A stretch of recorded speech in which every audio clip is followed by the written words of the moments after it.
Hello everyone, welcome to my new video. কেমন আছো তোমরা সবাই? আশা করছি খুব খুব খুব ভালো আছো। তো হ্যাঁ, অনেক দিন পরেই ভিডিও নিয়ে এসেছি, আর এটা হচ্ছে চৈত্র মাসের পূর্ণিমা।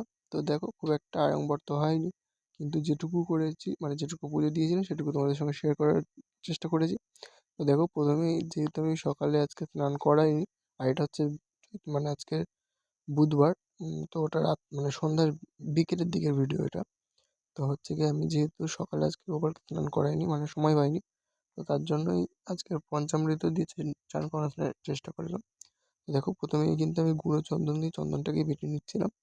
তো এক এক করে তারপর আর পঞ্চামৃতের মধ্যে আজকে কিন্তু দুধ, দইটা নেই, ঘি, মধু আর গঙ্গার জল দিয়ে স্নান করিয়েছি। আর দইটা ছিল না।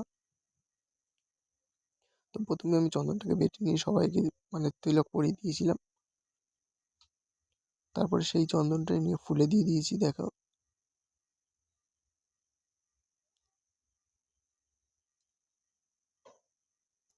তারপর সেই চন্দনটা যেটা ছিল অনেকটাই বাটা হয়ে গেছিল, তো সেটা নিয়ে ওদের সবার গায়ে ভালো করে হালকা হাতে ম্যাসাজ করে দিচ্ছিলাম।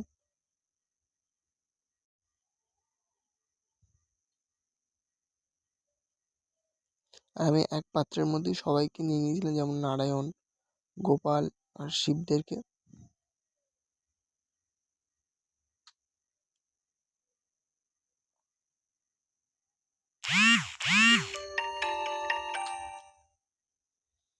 তো এক এক করে এবার আমি ঘি, মধু সব কিছু দিয়ে স্নান করিয়ে দিচ্ছি।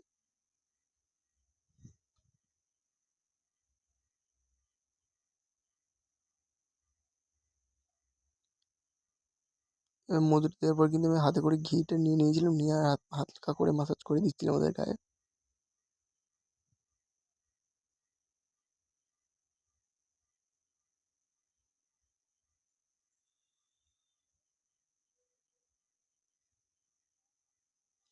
এবার দেখো, চিনি বা শর্করা যেটা বলে ওটাই দিয়ে দিচ্ছিলাম।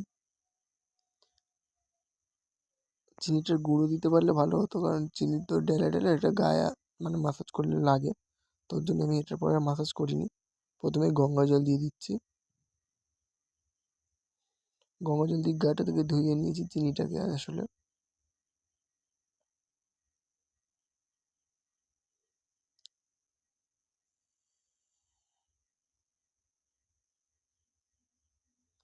এরপর দেখো, কাঁচা দুধ দিয়ে দিচ্ছি।